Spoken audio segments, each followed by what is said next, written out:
Hi viewers, welcome to our channel. ప్రస్తుతం మనతో పాటు సీనియర్ జర్నలిస్ట్ దామ బాలా సార్ వారితో మాట్లాడదాం. నమస్కారం సార్. సార్, కాంగ్రెస్ సీనియర్ నేత డి శ్రీనివాసరావు గారు చనిపోవడం జరిగింది సార్. మరి ఈ నేపథ్యంలో ఆయన పొలిటికల్ జర్నీ కానివ్వండి, బయోగ్రఫీ గురించి కానివ్వండి, మీరేం చెప్తారు సార్? డి శ్రీనివాస్, ధర్మపురి శ్రీనివాస్. ఆయన ఈరోజు మార్నింగ్ అరౌండ్ 3 o'clockకి చనిపోయాడు, అర్లీ మార్నింగ్. ఆయన కొంతకాలంగా సీరియస్గా జబ్బుతో బాధపడుతున్నాడు. యాక్చువల్గా లాస్ట్ ఇయర్ కూడా ఆయన సివియర్గా ఉంది, క్రిటికల్గా ఉందని వాళ్ళ చిన్న కొడుకు ధర్మపురి అరవింద్ ప్రకటించాడు. అప్పటి నుంచి కూడా ఆయనకి సివియర్గానే ఉంది. ఈరోజు చనిపోయారు, హార్ట్ అటాక్తో చనిపోయాడు అని చెప్తున్నారు. సో ఆయన నిజానికి ఇక్కడ తెలంగాణ రాజకీయాల్లో బలమైన ముద్ర చూపించాడు. ముఖ్యంగా కాంగ్రెస్ పార్టీని 2 సార్లు అధికారంలోకి తీసుకురావడంలో ఆయన పాత్ర కూడా ఉంది. మన వైఎస్ఆర్ పాత్ర ఎంత ఉందో, ఆయన పిసిసి అధ్యక్షుడిగా 2 సార్లు కూడా ఉన్నాడు. 1998లో పిసిసి ప్రెసిడెంట్ ఆయన, మళ్ళీ 2004లో కూడా ప్రదేశ్ కాంగ్రెస్ కమిటీ అధ్యక్షుడు అప్పటి ఉమ్మడి రాష్ట్రంలో. సో ఉమ్మడి రాష్ట్రంలో ఆయన ముద్ర బలంగా ఉంటుంది. ఇక ఆయన బయోగ్రఫీ తీసుకున్నప్పుడు మనకి బేసిక్గా ఏంటంటే, ఆయన 1948 సెప్టెంబర్ 27న వేల్పూరు అనే గ్రామంలో, నిజామాబాద్ దగ్గర, అక్కడ పుట్టాడు. ఆయన తర్వాత ఇక్కడ హైదరాబాద్లో నిజాం కాలేజీలో ఆయన చదువుకున్నాడు, డిగ్రీ బీకామ్ చేశాడు. సో ఆయన చదువుకుంటున్నప్పుడే స్టూడెంట్ పాలిటిక్స్లో యాక్టివ్గా ఉండేవాడు. ఆ కాలంలో ఏంటంటే, ఎక్కువగా స్టూడెంట్ పాలిటిక్స్లో ఎవరు యాక్టివ్గా ఉంటారో వాళ్ళే రాజకీయాల్లోకి వచ్చేవాళ్ళు. ఎందుకంటే అప్పుడు దాదాపు ఆ పీరియడ్ అంతా కూడా 90 వరకు కూడా ఆల్మోస్ట్ స్టూడెంట్ పాలిటిక్స్ స్ట్రాంగ్గా ఉండేవి. ఇటు లెఫ్ట్ పాలిటిక్స్ ఉండేవి, అంటే ఏఎస్ఎఫ్, ఎస్ఎఫ్ఐ, ఇంకా రాడికల్ అంటే ఆర్ఎస్యు, పిడిఎస్యు, డిఎస్ఓ, ఇలాంటి స్టూడెంట్ ఆర్గనైజేషన్లు వెరీ స్ట్రాంగ్గా ఉండేవి. ఇటు పక్క రైట్ వింగ్ అనుకుంటే ఏబీవీపీ లాంటి సంస్థలు ఇటు పనిచేసి, ఇవి కాకుండా మెయిన్ స్ట్రీమ్ ఎన్ఎస్యుఏని, తర్వాత తెలుగు విద్యార్థి అని, ఇటు మెయిన్ స్ట్రీమ్ పార్టీలకు సంబంధించిన స్టూడెంట్ వింగ్స్ కూడా ఉండేవి. సో ఈ స్టూడెంట్, మనం ఇప్పుడు వంగవీటి రంగా కానీ, చంద్రబాబు నాయుడు కానీ, వెంకయ్య నాయుడు కానీ, రాజశేఖర రెడ్డి కానీ, ఇలాగ వీళ్ళందరూ కూడా స్టూడెంట్ పాలిటిక్స్ నుంచి మెయిన్ స్ట్రీమ్ పాలిటిక్స్కి వచ్చిన వాళ్ళే. అప్పట్లో ఏంటంటే మెయిన్ స్ట్రీమ్ పొలిటీషియన్లు కూడా స్టూడెంట్ కాలేజెస్ మీద ఫోకస్ చేసేవాళ్ళు, వాళ్ళ మనుషుల్ని అక్కడ విద్యార్థులు నిలబెట్టేవాళ్ళు. ఇదంతా మనకి శివాలో కూడా కనిపిస్తుంది. సో అలాగా ఈయన కూడా స్టూడెంట్ పొలిటికల్ లీడర్గా యాక్టివ్గా ఉన్నాడు. 90s తర్వాత దెబ్బతింది, ఎందుకంటే ప్రైవేట్ కాలేజెస్ ఎక్కువ పెరిగిపోవడం, దాంతో ప్రైవేట్ కాలేజెస్లో స్టూడెంట్ మూమెంట్ అనేది కిల్ అయిపోయింది. గవర్నమెంట్ కాలేజెస్ ఉన్నంత వరకు కూడా ఉంది, ఇప్పటికి కూడా గవర్నమెంట్ కాలేజ్ స్ట్రాంగ్గా ఉన్న చోట కొంతవరకు ఉంది.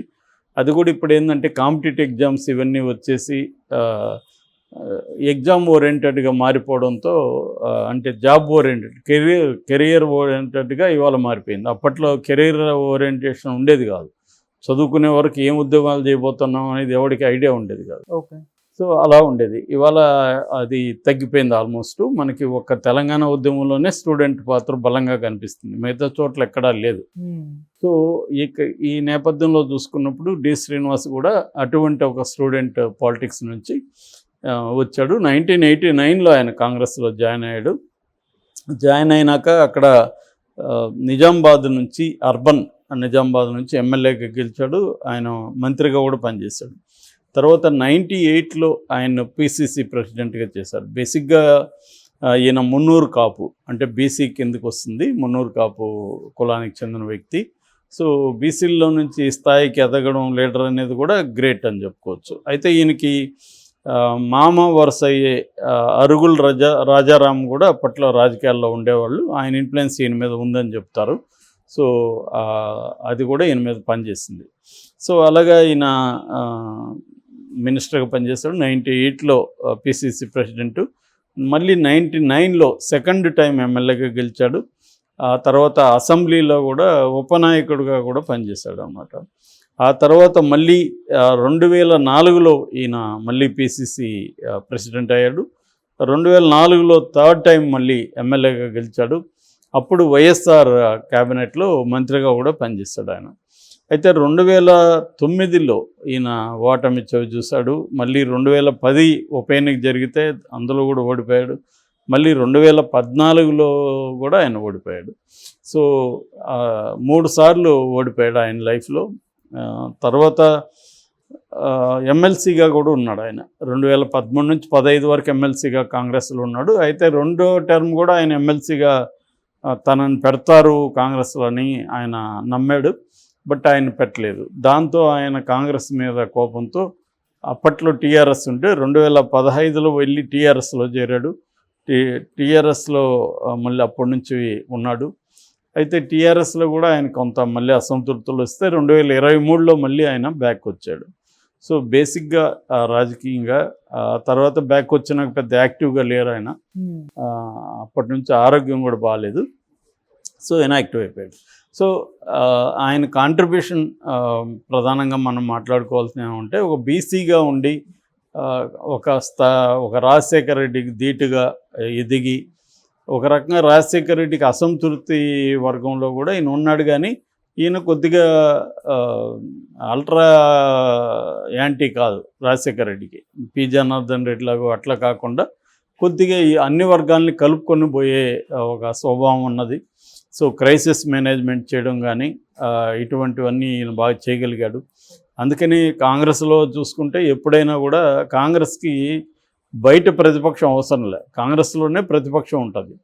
సో అది కాంగ్రెస్ పార్టీకి ఉండే ఒక ఇది. అది కొంత ఇంటర్నల్ డెమోక్రసీ కూడా కాంగ్రెస్లో ఉంటుంది అన్నమాట. మిగతా పార్టీలతో పోలిస్తే కాంగ్రెస్లో అందుకనే అసంతృప్తివాదులు ఎప్పుడూ ఉంటారు కాంగ్రెస్లో. ఒకప్పుడు రాజశేఖర రెడ్డి కూడా అసంతృప్తివాది, మళ్ళీ ఆయన మీద చాలామంది అసంతృప్తివాదులు. అలాగా ఈయన కూడా అలాగ ఉండేవాడు. కానీ ఈయన అన్ని వర్గాలని కలుపుకోపోవడం, వాళ్ళు ఎవరికైనా ఇబ్బంది ఉంటే వెళ్ళి మాట్లాడడం, అవన్నీ చేసేవాడు. ఎవరితో కూడా వ్యక్తిగతంగా గొడవలు పెట్టుకోకపోవడం, ఈ ఒక బ్రాడ్ మెచ్యూరిటీతో పనిచేశాడని చెప్పచ్చు. సో దానివల్ల కాంగ్రెస్కి మంచి మేలు జరిగినప్పుడు వివిధ వర్గాల్ని కలుపుకోబోయే నాయకుడు కావడం వల్లే ఈయన 2 సార్లు పిసిసి ప్రెసిడెంట్గా ఉన్నాడు. అంటే మామూలుగా మనకి ఇండియన్ పాలిటిక్స్లో చూసుకున్నప్పుడు, పాలిటిక్స్లో కావచ్చు, లేకపోతే సంపదలో కావచ్చు, జ్ఞానంలో కావచ్చు, ట్రెడిషనల్గా మనకి అగ్రకులాల వాళ్ళే ఉంటారు. బేసిక్గా బ్రాహ్మణ, క్షత్రియ ఇవి ఉండేవి. తర్వాత శూద్ర కులాలు అంటే కమ్మారెడ్డి, వెలమ, ఈ కులాలు రంగంలోకి వచ్చాయి. సో మనం అది ఒక 2-3 సార్లు కూడా చెప్పుకున్నాం. కమ్మాస్ డెల్టా, కోస్తా డెల్టా వీటిలో ఉంచి కమ్మాస్ ఎలా క్యాపిటలిస్టులుగా ఎదిగారు, అట్లాగే రెడ్లు రాయలసీమ ఇటు తెలంగాణలో నుంచి రెడ్లు ఎలా క్యాపిటలిస్టులుగా ఎదిగారు.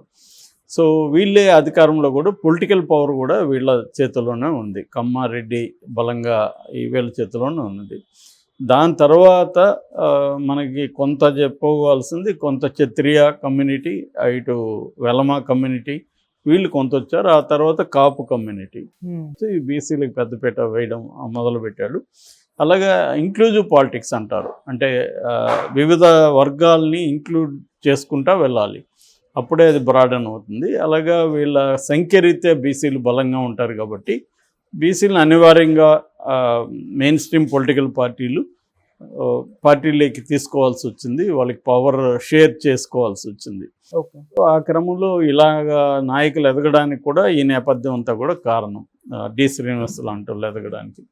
సో దాన్ని అందిపుచ్చుకొని, అవకాశాలను అందిపుచ్చుకొని మెయిన్ స్ట్రీమ్ పాలిటిక్స్లో తాము కూడా, అంటే పెద్ద ఆర్థిక స్తోమత లేకపోయినా, అంగబలం అర్ధబలం లేకపోయినా వీళ్ళు గట్టిగా ఉంటూ మిగతా అంగబలం అర్ధబలం ఉన్న కమ్మారెడ్డి వర్గాలతో కలిసి పనిచేస్తూ పైకి రావడం అనేది కొంతమంది మాత్రమే చేయగలిగారు. అందులో డి శ్రీనివాస్ ఒకడు.